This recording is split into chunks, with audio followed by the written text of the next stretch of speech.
Okay, my new stove is here. Those of you who know me know this is my very first stove.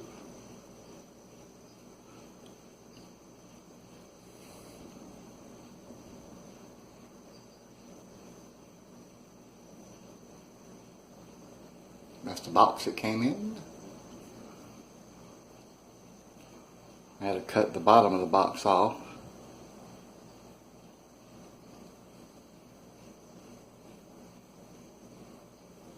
Anyway,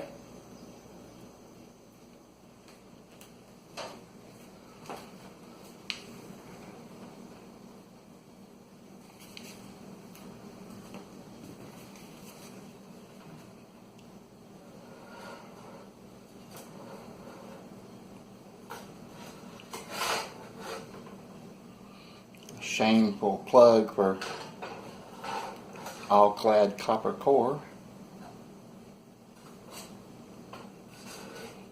Anyway, okay, two issues, basically, two things, not really issues, but you might ask yourself, so why would somebody buy a relatively cheap stove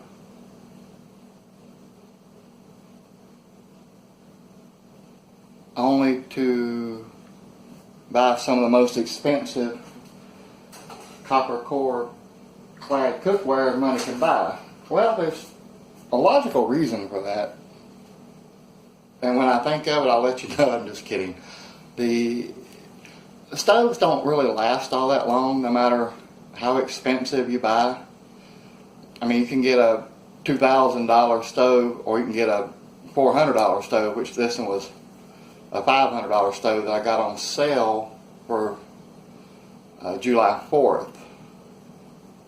I guess they call it Independence Day sale, but anyway, so I saved over $100 on the stove. The cookware, on the other hand, the All-Clad in general and the All-Clad copper core for the most part would last your lifetime and your relatives, whoever inherited that set. If you take good care of it and use it properly, it will last for generations. So there's a big difference between buying expensive cookware and buying cheap cookware that's not going to hold up, and there's a difference in buying expensive stove that's not going to last any longer than a cheap stove.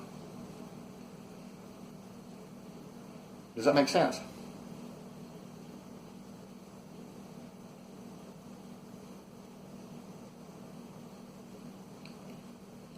So, here's what's happening. And this is one of the reasons that I like GE appliances to begin with, and also one of the reasons that I usually get, this isn't the cheapest GE stove. I actually have a window, but if you notice, it's the square window. It's a pretty good size window. It's not the smallest window. Technically, this is like 2 steps up. You have the stove with no window. Then for about $20 more, you have a tiny little window. And then for, I guess in this case, like $80 to $100 more, you actually get a really good sized window that's usable, and you can actually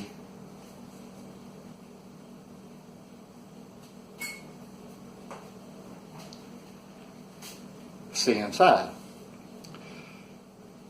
Of course, I almost never actually see inside. I just open the door, so basically the window is kind of stupid to worry about anyway, but I like having it, I guess.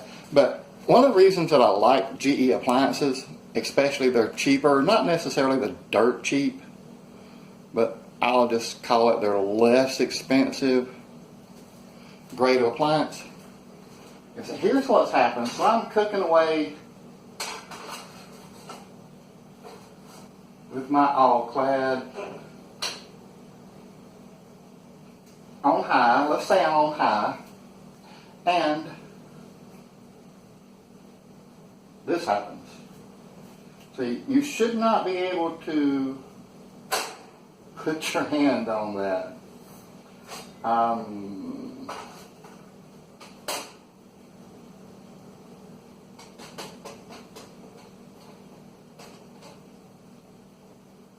You could call that cold as a cucumber.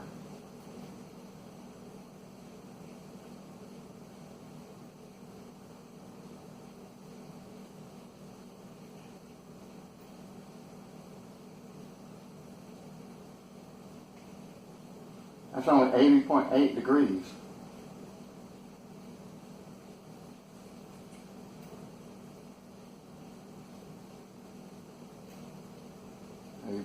So clearly, this is not working. Now, should you try it back here,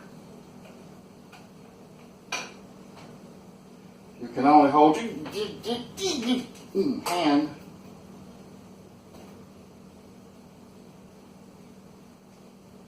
That's already 192.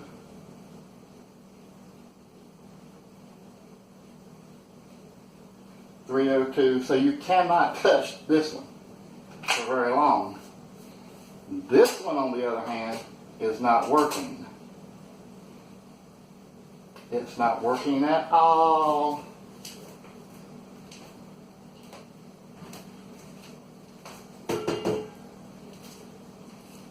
So, what I want to do, first guess element burnout, right? Left? Yes, no?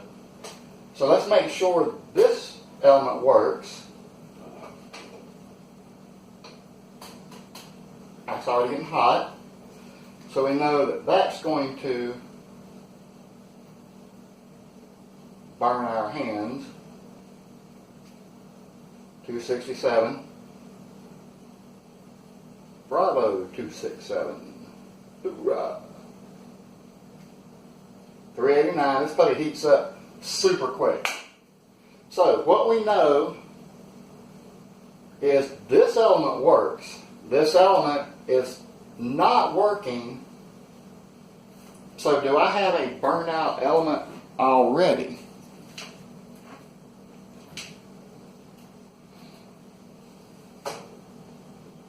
And I let that warm up too hot. So now it's going to be forever.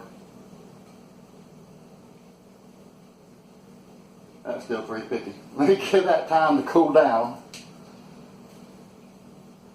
I shouldn't have left it on quite so long, should I?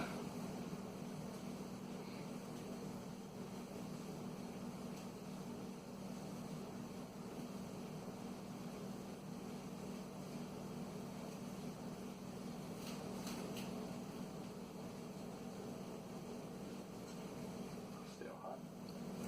Okay, so it's cooled down enough.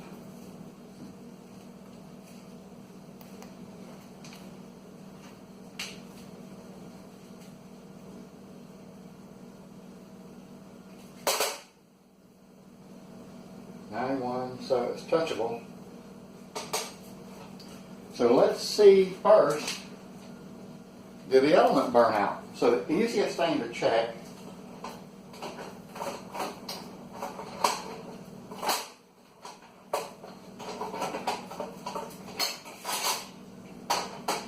would simply be to carefully swap out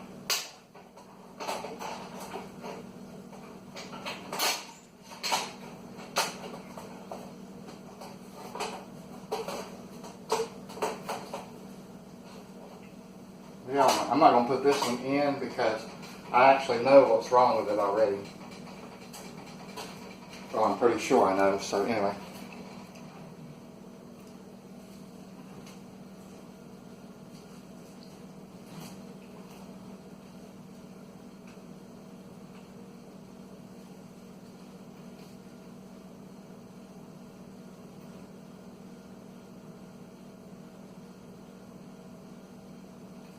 So that's already 215. So we know we know it's not the element. So we know the element works.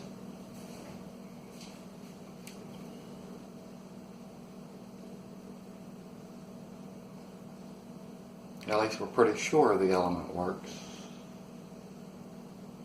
We could try putting this element in.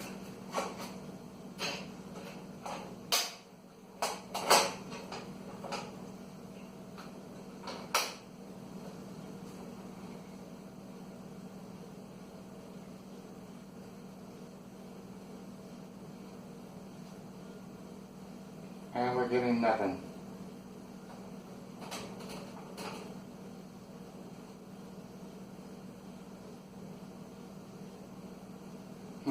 So what could it be?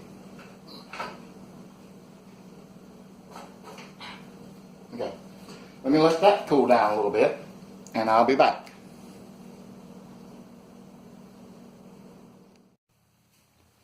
Okay, so it's cooled down. We know it's not the element, or at least it don't appear to be. So, what can we check next? Let's see if we're getting the right amount of electricity in. So let me move the camera.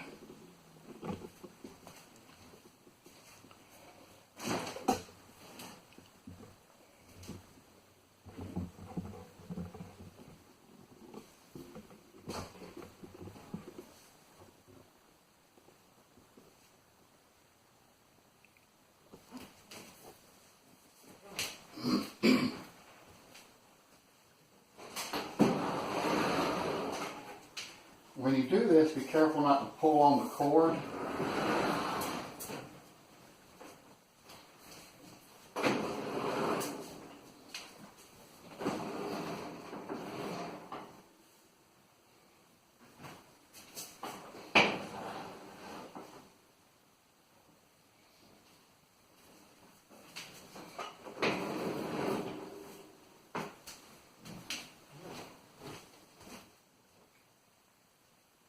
So for safety's sake, the first thing I'll do is turn the breaker off.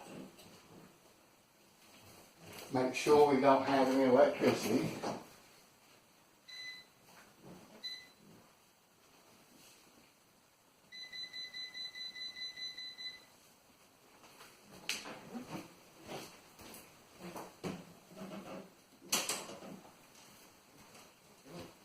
And did that work?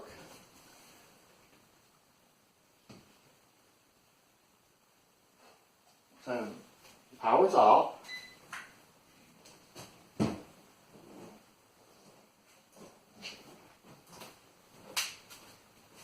We want to make sure that I wired it correctly in the first place, I guess.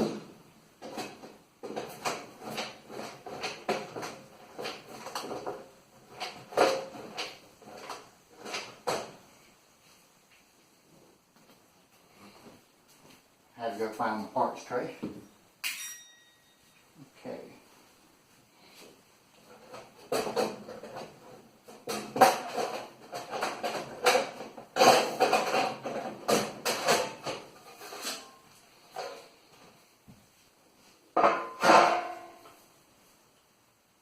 So now we double check. You don't want to over tighten these and break them, but you want to make sure. Oh, that's not going to tighten anymore.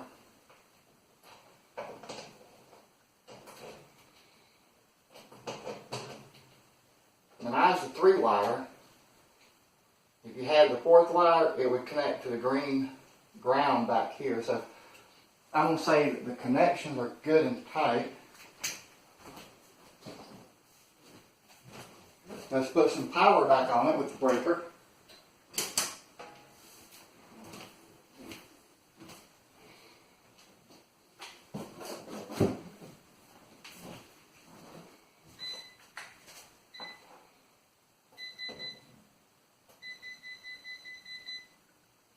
So we have power. Let's see first, do we have enough power?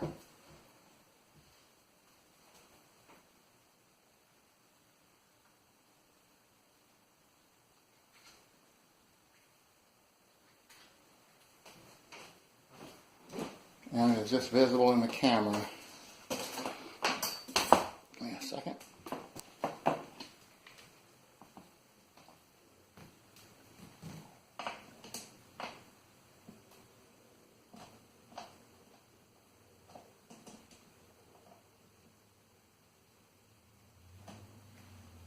Okay, so, are we in there good?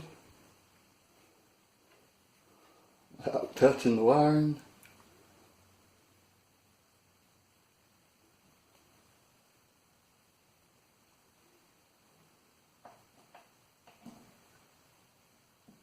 So we're getting 110 here.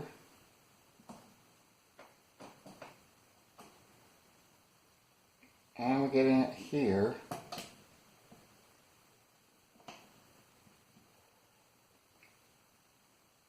We're getting more than 220, so we're getting all of our power.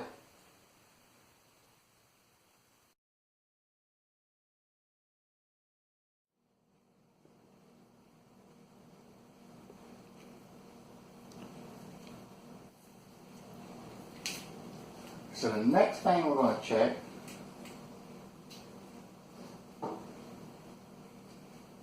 let's make sure the power is off.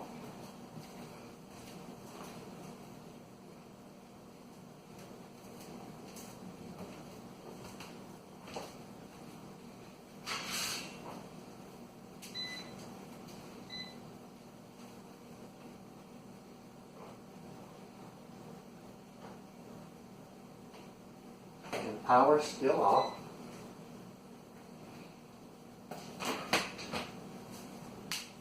We'll take this cover off.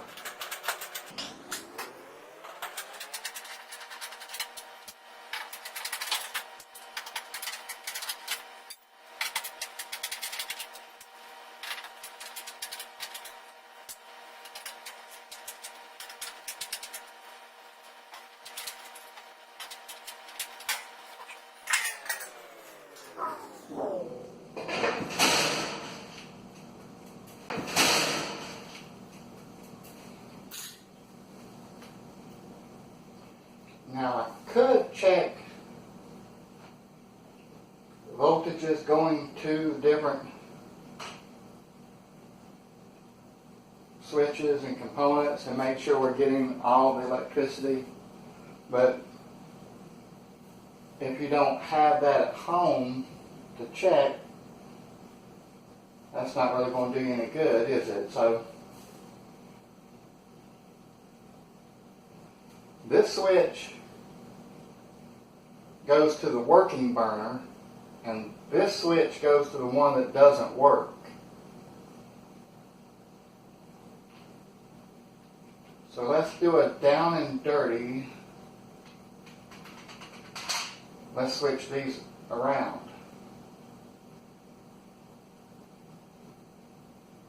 See what that does. So these are the power, comes to this one first, then goes to this one. You could clamp each one of these and make sure power is going from this to this.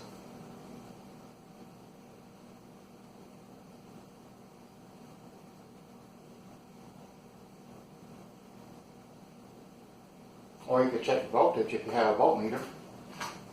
Let's give that a try anyway. Okay, so now we have power. So now we have to be ultra safe working around this, because that's a 40 amp breaker with 220 voltage.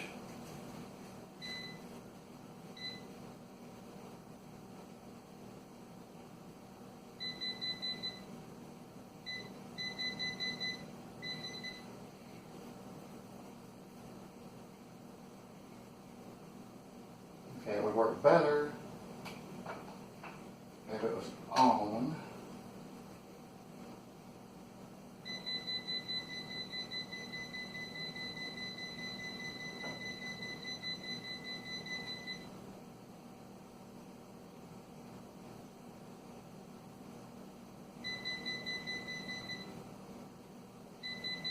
So we're definitely getting power to it. Let's try some AC voltage.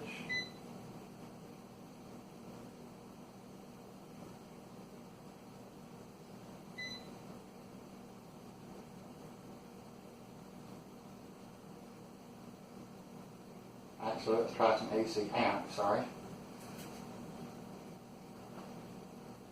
See what we get.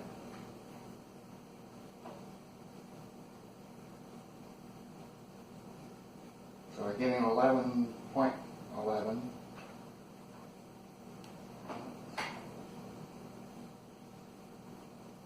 get much of anything from that wire. Let's see what's going on to this one. Let's try to get just one. Okay. We're getting a lot of power for there.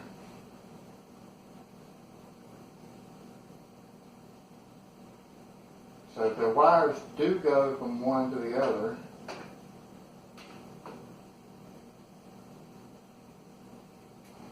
so it's getting power.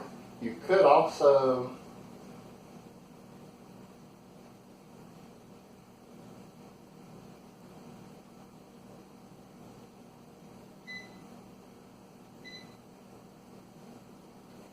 check the volts this way.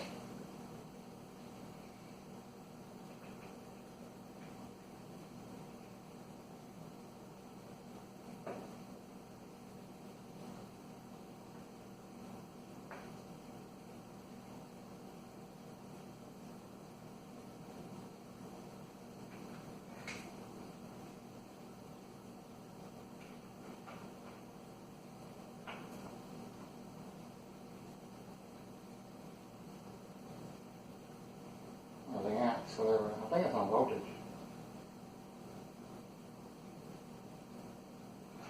So it's getting power. Let's cut that power off and try something.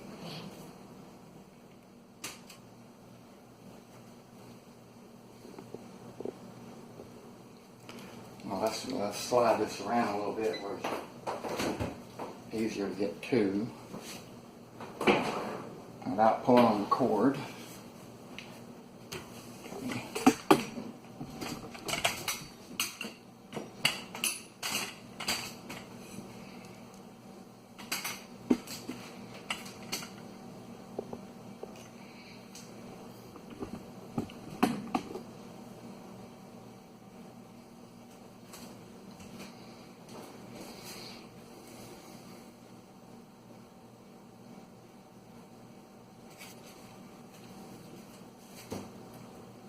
Okay, now let's check and make sure we don't have any power. I did cut the breaker off. But again, this is enough electricity. You really want to make sure. Okay, so there's no power.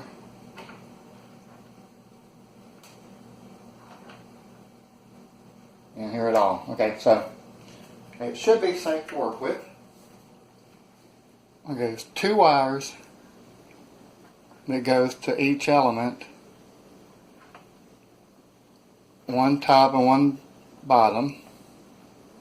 This one has red stripes on it, and the one that's not working has black stripes on it.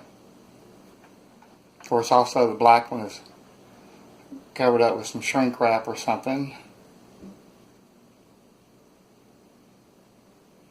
and the one that is working is just brass looking. We don't have to change the power leads because both switches are getting power anyway, and we don't have to change the purple because I don't even know what that's for. That literally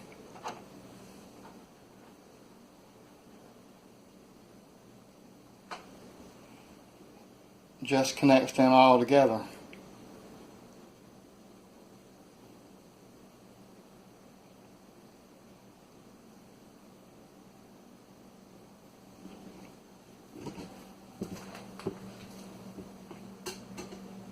And goes over to the other two. They don't go to anything else. Oh, wait a minute, they go to this. Okay, so they go to the light on the front that tells you that it's on. Okay. So the purple goes to the light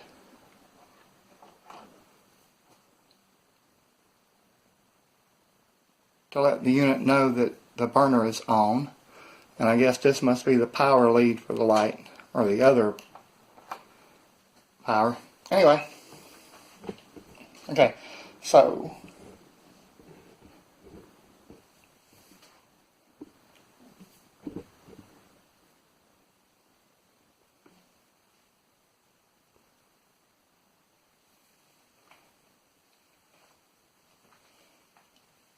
what we want to do is switch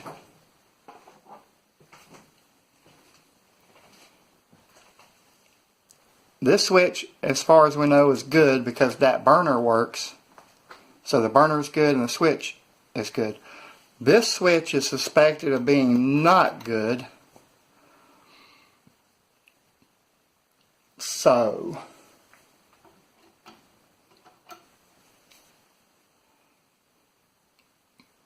it's my guess, if we switch these two wires that go to the burner with these two wires and let this switch power this burner, we'll know if it's the switch or not. So when you pull these, I'm going to pull these off one at a time so I don't get confused as to which one's the top and which one's the bottom. You don't want to mess that up, I don't think. I don't know if it matters or not, but so I'm going to carefully not pull on the wire, but pull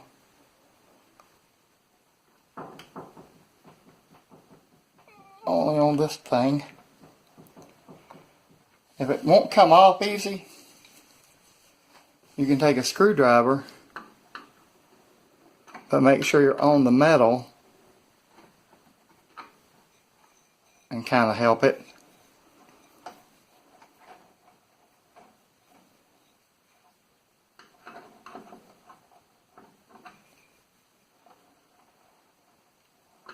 I'm going to do that where you see what I'm doing.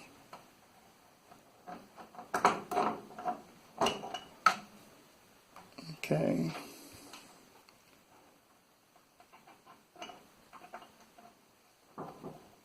Push that one all the way on and push this one all the way on. Then the same thing with the bottom.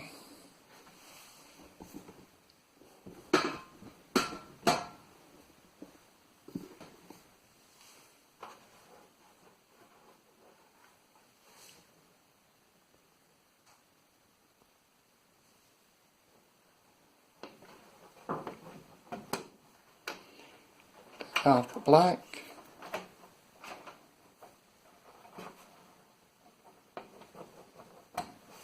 Off the red goes over here.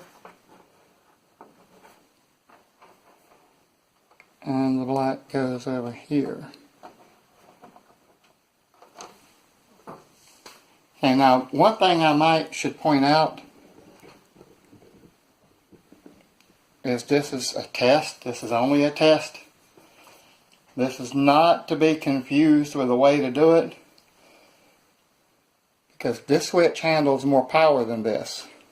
If you look it up on GE's website, there are two different watt ratings, wattage. So I'm just going to use it to test it to see if it will come on and get hot. Not going to actually leave it on, but for a second or two. Then we'll switch it back.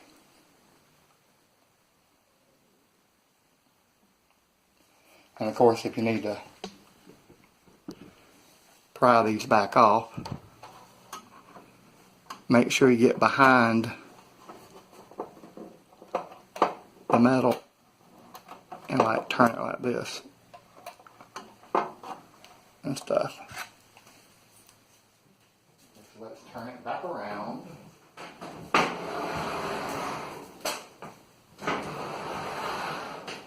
Being careful not to pull on the wire. Turn it off. Off.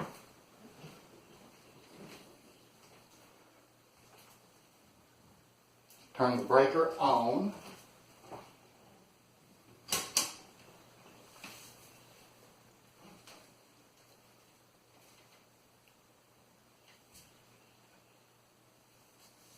So our clock kept the time for a little while anyway.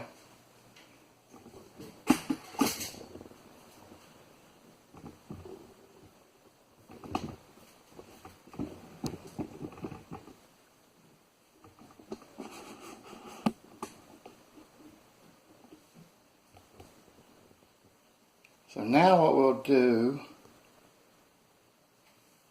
to see if that worked is now we'll test this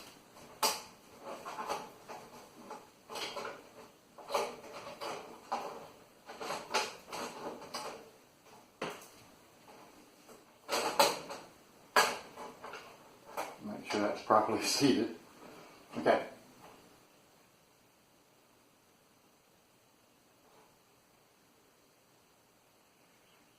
So it would be the opposite one. Instead of the back burner, this one is for this one. Because we turn the wires around. So let's see. Oh, that's already getting hot.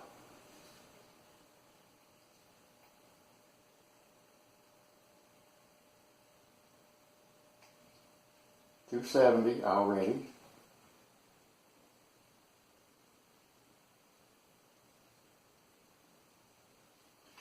Let's turn it off.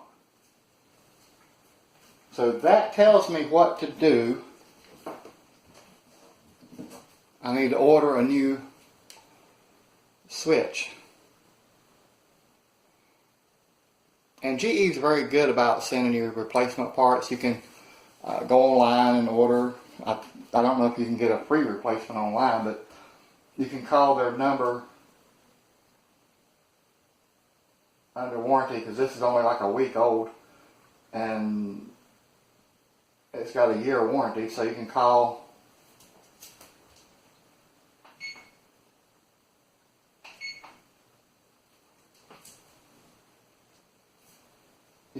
and get a replacement switch for free. They'll send it out to you. So I'm going to do that, and I'll pick this video up again when the new switch comes in.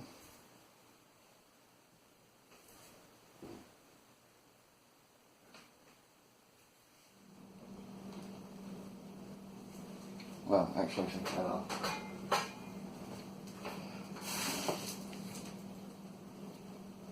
One thing you can do, if you have a clamp meter,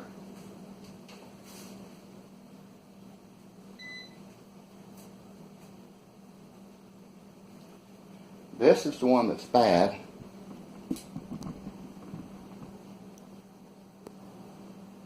Suspected bad over here. So we can check this one.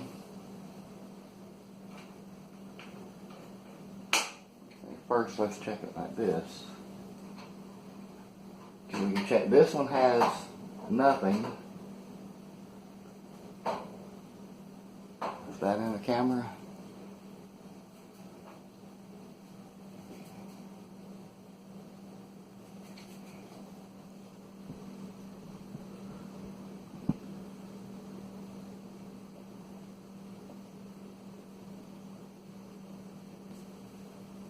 We can turn that burner on.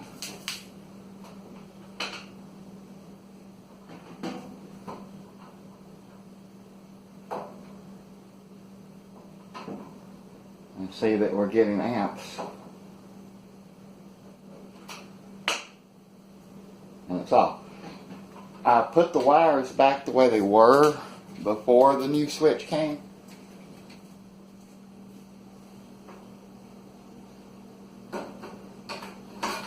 On the suspected bad one.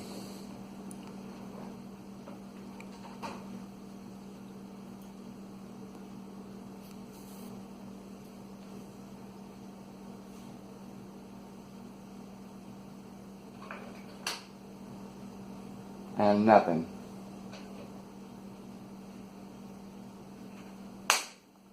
So that would tell you that there's no power going to the element.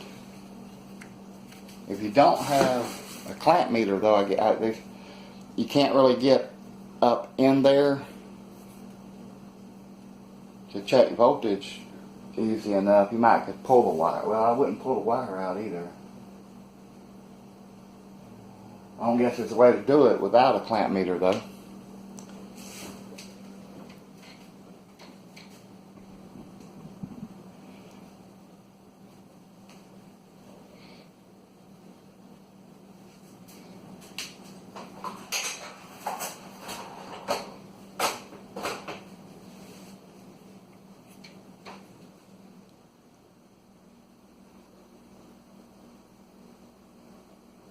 these are the wires with the black stripe going to the bad burner. So I was trying to figure out a way to do this without clamping it with a clamp meter. So I'm editing the video, and a thought crossed my mind. There is actually another way. We can set this on near field voltage, or whatever you call it, and check.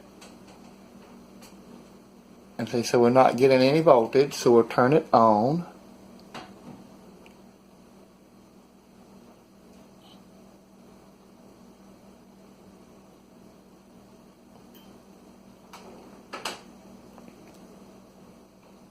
Still nothing. You may also have this type.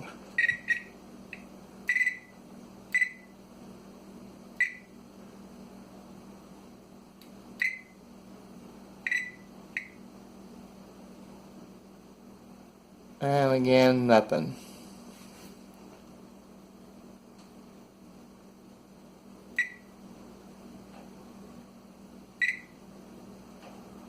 Okay, so we'll cut that off.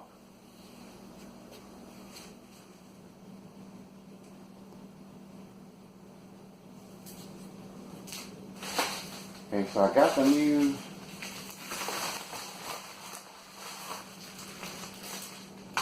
switch in.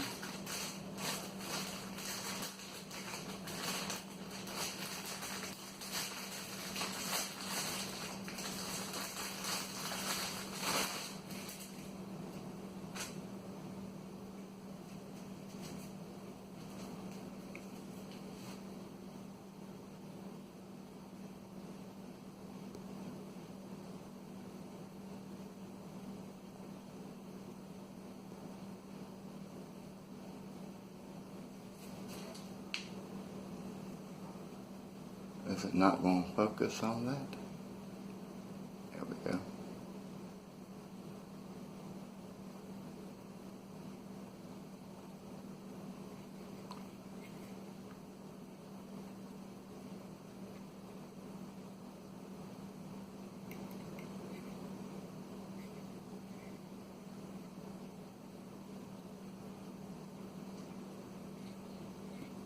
So let's put it on, shall we?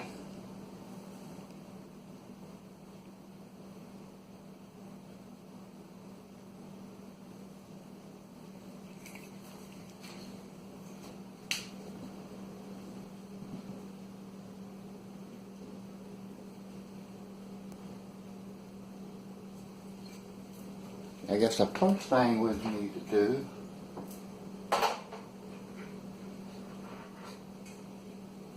we're going to need a Phillips screwdriver. The knob just pulls straight off.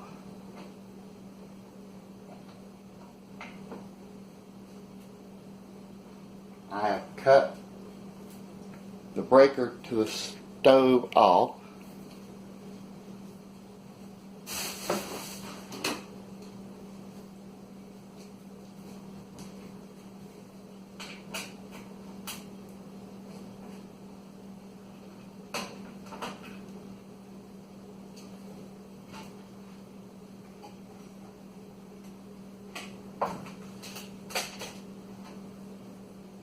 Magnetic tray here.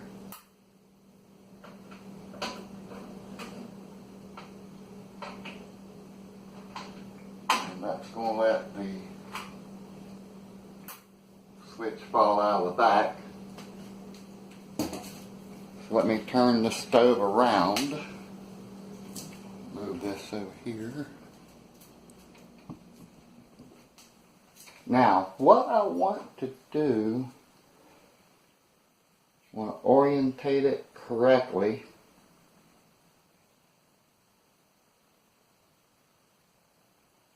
It's got these three connected and these two connected. Rather than messing this up, what I'm going to do is I'm going to transfer them one at a time to the new switch.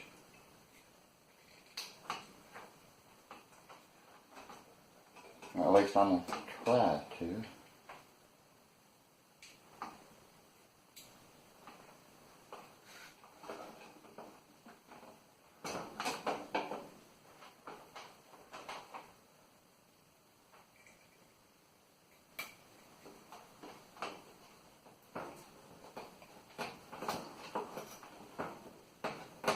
Oh, goodness.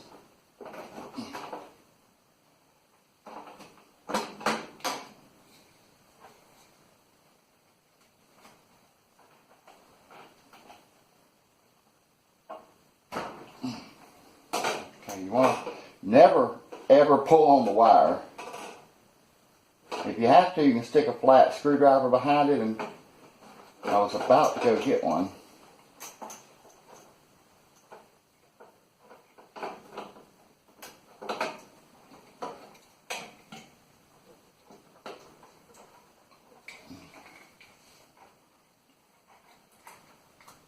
Yeah, let me do it that way to show you on this one, because that one's just as difficult.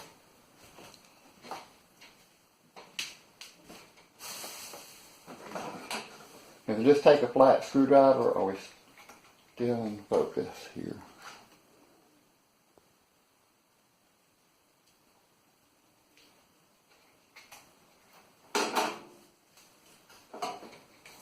And kind of pry it out.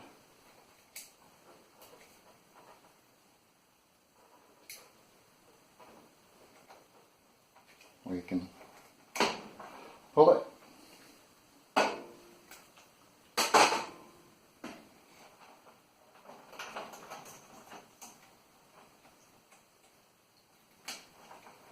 And then, pending nothing done wrong, I'm going to put it back through the hole. I'm going to rotate the stove around again. Again, being careful. Be mindful of the wire.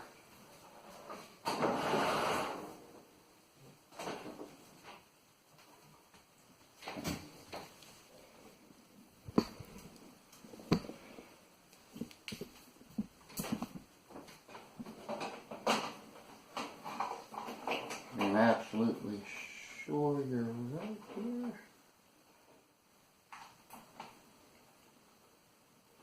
Okay, now you'd want to put, the screws are short and stumpy, so you want a magnetic screwdriver to make this easier. Line your holes up.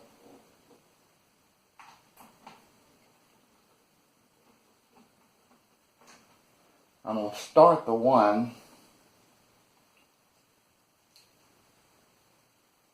So I've got wiggle available here, and get them both in before tightening either one of them up. Of course, don't over tighten this.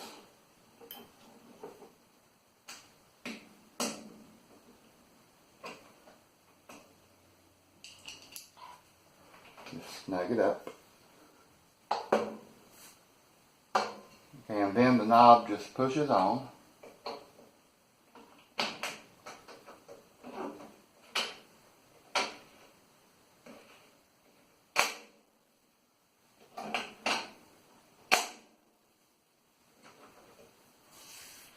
Looks good. Shall we give it a go? Move that out of the way before it explodes.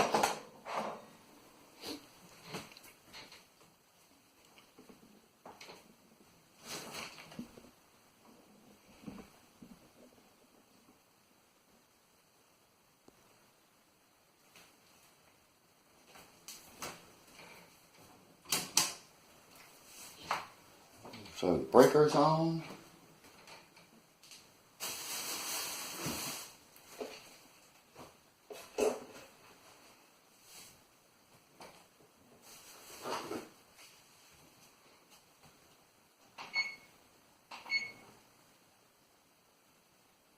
So this is the one in question.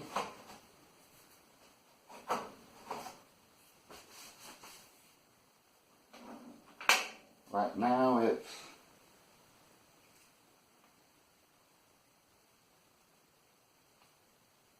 81, 82,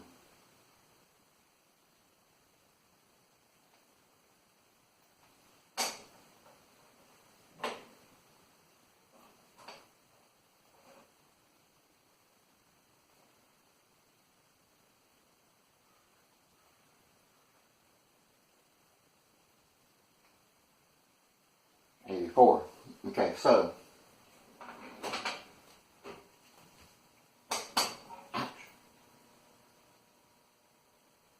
it's starting to heat up quick. 230 already. 305. So I don't know what that weird humming is.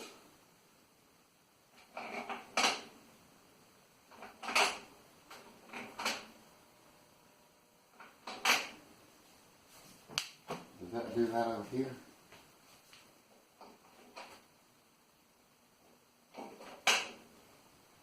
Yeah, okay, so it does it on both of the two big ones. The two big ones.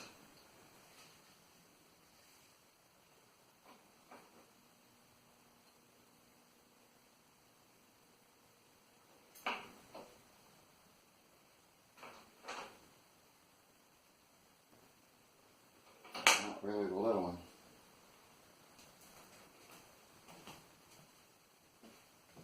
Anyway, it's 342. Oh, I messed that up. 339, so it's cooling down a little. This one is 141, 164, 225. This one's smoking a little. It hasn't been used yet. Just got to burn a little stuff off.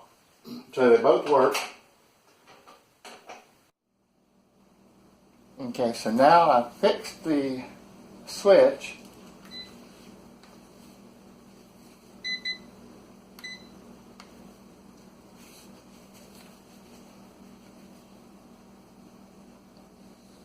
And we can do the test again, only with the switch fixed. Okay, so let's turn the switch on.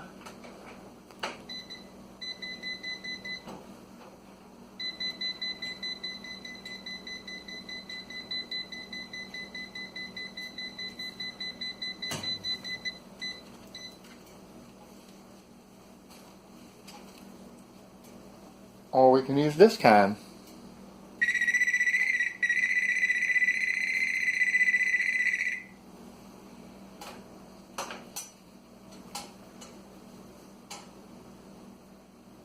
So there's another way to do it even if you don't have a clamp meter. So I'm including this footage. These circuit alert thing just don't really cost all that much.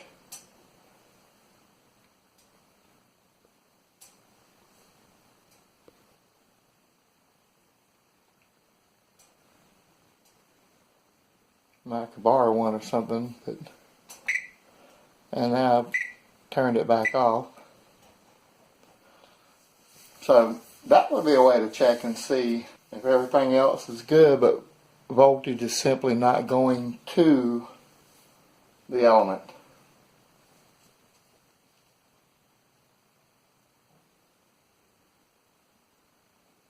And I guess last but not least, I'm going to turn the breaker off because there's still a lot of electricity back there.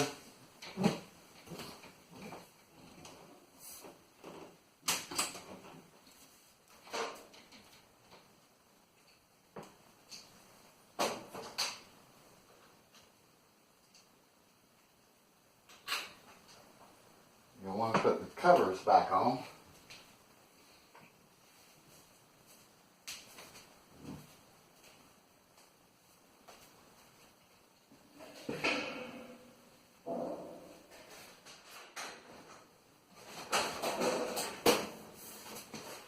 mindful of the wires. It may or may not go back on that great. And just work with it until you get it back on.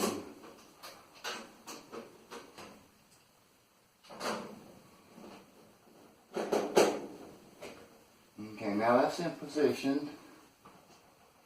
As close as it's going to get, I guess. You're going in sheet metal here, so again, don't over tighten.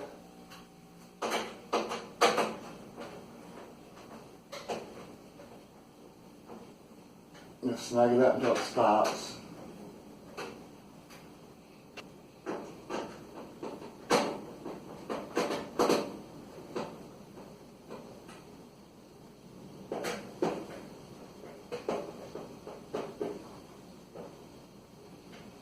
If you do waller one out, you have to go up the size on the screw.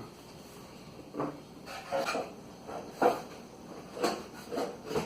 we go, that goes up behind that. And then behind that. And then with this hole on this side,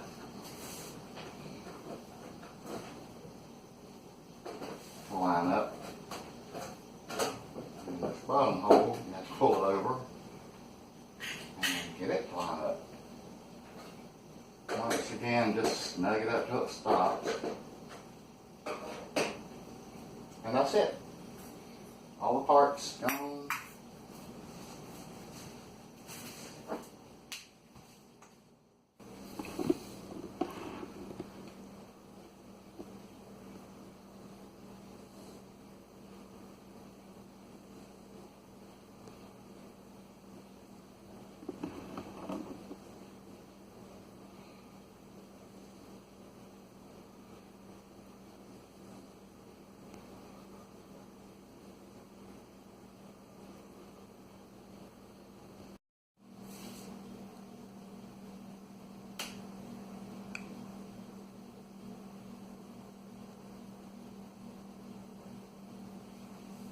Okay, so the first thing I guess we need to do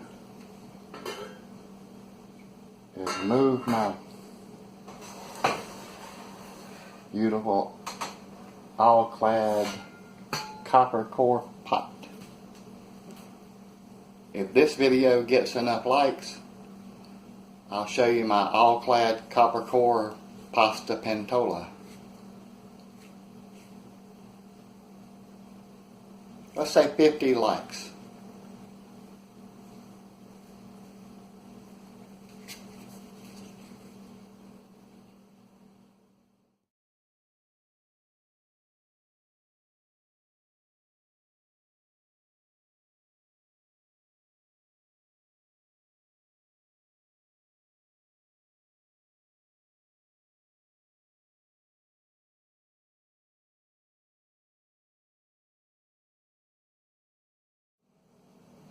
On high, let's say I'm on high, or say I'm high, one of the two, and edit that out. And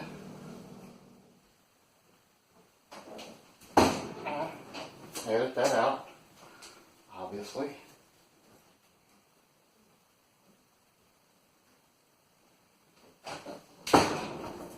Edit that out. Then you put the screws back in.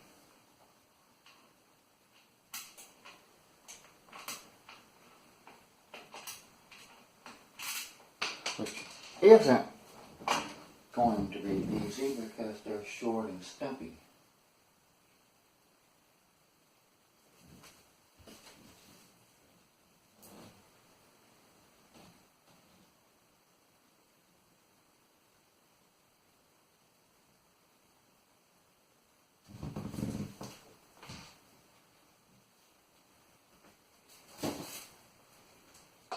Then, of course, the handle just pushes on. Well, the knob just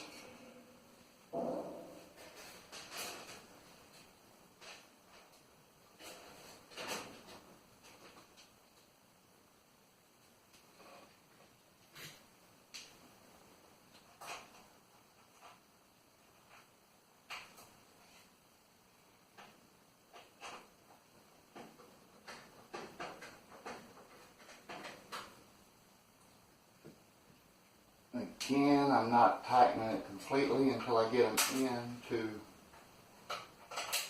give me some wiggle room for the holes to line up a little better.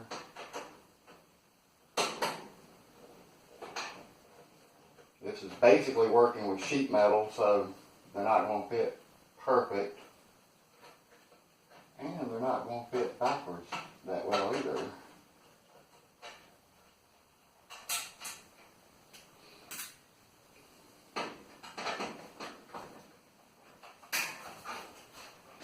It helps to put it on correctly. Well, it helps a little bit.